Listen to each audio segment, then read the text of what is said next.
네, 리포트 브리프입니다. 개장 전에 중요한 증권사 리포트 함께 체크를 해보겠습니다. 첫 번째 종목은 SK하이닉스입니다. 신한투자증권의 리포트입니다. 먼저 2분기 실적 전망부터 살펴보면요. 매출액이 5조 8천억 원, 영업손익이 3조 원 적자 지속으로 컨센서스 하회를 전망하고 있습니다. 이런 가운데 고용량의 DDR5의 판매 효과로 ASP, 그러니까 평균 판매 단가는 긍정적일 것으로 예상을 하고 있습니다. 자, 그렇게 되면 이 사이클 반등에 대한 확신을 가질 수 있다는 점이 중요하다라고 밝혔고요. 두 번째로 올해 전체를 전망해 봤는데 고용량 DDR5를 중심으로 한 차별적인 수요가 있고요. 거기에다가 고대역폭 메모리죠. 이 엔비디아의 단독 공급 중인 HBM3를 기반으로 해서 가파른 이익 증가가 기대된다라는 분석이었습니다. 이렇게 해서 목표 주가는 올려잡게 됐는데요. 13만 5천 원으로 상향 조정하게 됐습니다. 네, 두 번째 종목은 JW생명과학입니다. 상상인증권의 리포트입니다. 보시면 첫 번째로 올해 1분기 실적을 보면 매출액이 전년 동기 대비해서 14%, 영업이익은 거의 30%가 증가했습니다. 매출과 영업이익이 증가하면서 과거처럼 정상적인 성장 추세로 진입을 했다, 이런 평가를 내놨고요. 그리고 투자 매력이 살아날 것으로 판단이 된다라는 거죠. 자, 게다가 이 회사는 수액제 부분에서 국내 1위라는 점인데 코로나 엔데믹으로 인해서 수요가 더 증가했다는 거고요. 또 한 가지, 포도당과 아미노산, 오메가3 등을 이야기하는 이 TPN 쪽의 매출도 뚜렷하게 증가하게 됐습니다. 더군다나 지난해 하반기부터 생산 설비를 증설하고 생산을 시작했기 때문에 이런 점으로 밀어볼 때 안정적인 매출 증가가 가능하다, 이런 평가를 내놨죠. 자, 목표 주가 보도록 하겠습니다. 목표 주가는 19,000원으로 상향 조정했습니다.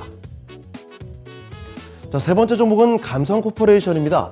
DS투자증권의 리포트인데요. 먼저 캠핑하시는 분들이라면 다들 고개를 끄덕이실 만한 내용인데 국내 캠핑업계에서 감히 범접할 수도 없을 정도의 브랜드 위상을 갖고 있는 스노우피크, 이 강력한 무기를 갖고 있다는 거죠. 감성코퍼레이션에서 바로 일본 스노우피크로부터 의류에 대한 독점 라이선스를 취득했고 지역별로는 국내뿐만이 아니죠. 중국과 대만으로의 진출도 가능하다고 이야기하고 있습니다. 이미 국내에서는 성공적인 성과를 이뤄왔고 지금부터 중요한 게 바로 이 대만과 또 중국으로 이어지는 아시아 시장에서의 성공 여부라는 겁니다. 대만은 4월 말에 진출을 이미 했고요. 중국은 내년 상반기부터 시작해서 본격적인 시험대에 오르는데요. 감성코퍼레이션의 주가 흐름에 대한 이 관건은 아무래도 향후 대만과 중국이라는 점을 분명히 언급하게 됐습니다. 목표 주가는 이번에 신규로 제시를 하게 됐습니다. 목표 주가 살펴보시면요. 5,500원으로 잡았습니다. 자, 네 번째 종목 살펴보도록 하겠습니다. 네 번째 종목은 포스코 인터내셔널입니다. 대신증권의 리포트입니다. 자, 우선 2분기 실적에 대한 전망을 해봤는데요. 연결 매출액이 8조 8천억 원으로 전년 대비 20% 감소고요. 영업이익을 봤을 때는 3천억 원으로 6% 감소를 전망합니다. 좋지는 않지만 일단 컨센서스 대비해서는 9.6% 상회 전망이고요. 전분기 대비해서도 조금 더 성장한 것으로 예상을 하고 있습니다. 여기에는 일단 이 철강 쪽에서 고마진 거래 비중의 확대, 그리고 또 미얀마 가스전 투자비 회수율 상승을 그 이유로 분석을 하고 있고요. 자, 그리고 올 한 해 전체적으로 내다보게 됐을 때는 전년 대비해서 매출액은 줄겠지만 영업이익은 7.9% 정도 늘어날 것으로 예상을 하고 있습니다.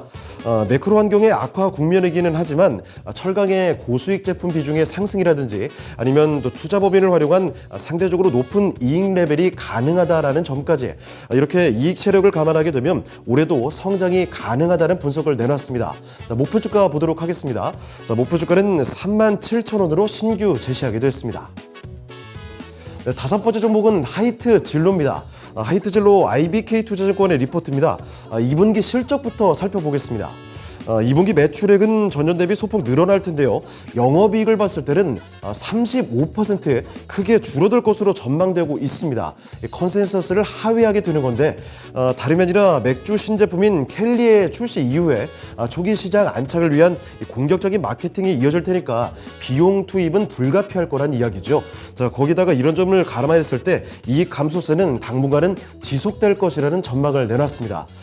그리고 당분간 주류장에서 주종별 신제품을 기반으로 정말 물고 물리는 치열한 경쟁이 계속해서 이어질 것이다. 이런 전망을 하고 있는데요. 동사의 경우 하반기에도 공격 차원에서는 맥주로 그리고 방어 차원에서는 소주로 마케팅 비용은 더 증가할 것으로 예상을 하고 있습니다. 이렇게 해서 목표 주가를 내놨는데요. 체크를 해보시죠. 목표 주가 내리게 됐습니다. 목표 주가는 28,000원으로 하향 조정했습니다. 자, 이렇게 5가지 리포트 살펴봤습니다. 지금까지 리포트 브리프였습니다.